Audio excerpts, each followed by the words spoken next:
Ipapakita ko pala sa inyo yung mga sisiw natin na isang buwan may kalahati pa lang. Ito ay mga magagandang bloodline. Tatlong inahin to, pinagsama-sama na lang namin. Ito mga katrabaders, oh. Pala mga katrabaders, yung manok natin ang mga sisiw. Isang buwan may kalahati na to mga katrabaders. Bale konto 16 piraso na sisiw. Ang susigla nila. Yan, isang gold, yun gold na yun, oh. Gold na yun mga katrabaders. Tapos isang babae. Yun, oh, yun gold din yun. Ito naman pinaghalo-halo na lang namin. Bale tatlong inahin to. Tapos sinabay-sabay namin pa incubate. Kaya parehas yung laki nila. Yung tatlo pala nito mga katrabaders, yung tatlong piraso nitong mga sisiw namin, ibinigay namin sa pinsan namin, yung isang lalaki tapos dalawang babae. Kasi humihingi naman siya sa amin. Tapos itong natira, sa gusto bumili, ibibenta namin to. Kung magtatanong kayo kung mga anong klaseng mga bloodline to, ito ay mga Boston Sweater. Tapos yung kasi tatlong inahin to, yung isang inahin naman Macling Hatch. Tapos yung pangatlo Gilmore Kelso, yung nanay nito, kasi tatlong inahin nito, eh. Tatay nito talagang nagbibilang talaga sila ng panalo bago man sila nawala.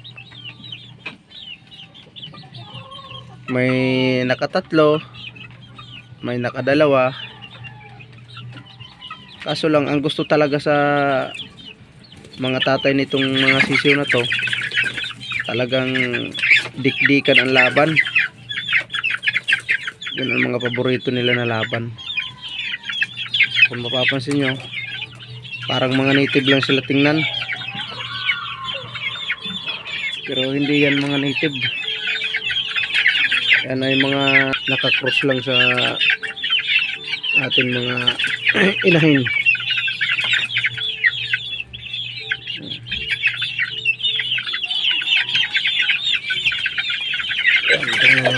Mga masugla sila. So ganito pag pinapakain natin, ang gugulo.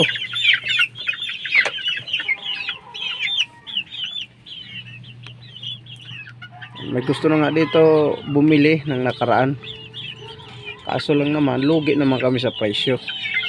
Sila na nga ang bibili, sila pa ang nagpipresyo. Hindi man lang nila iniisip ang pagpapalaki ng mga sisiw, kung gaano kahirap, lalo na nagtataasan na yung mga bilihin katulad ng gamot at saka mga pagkain nila, yung mga baby stag.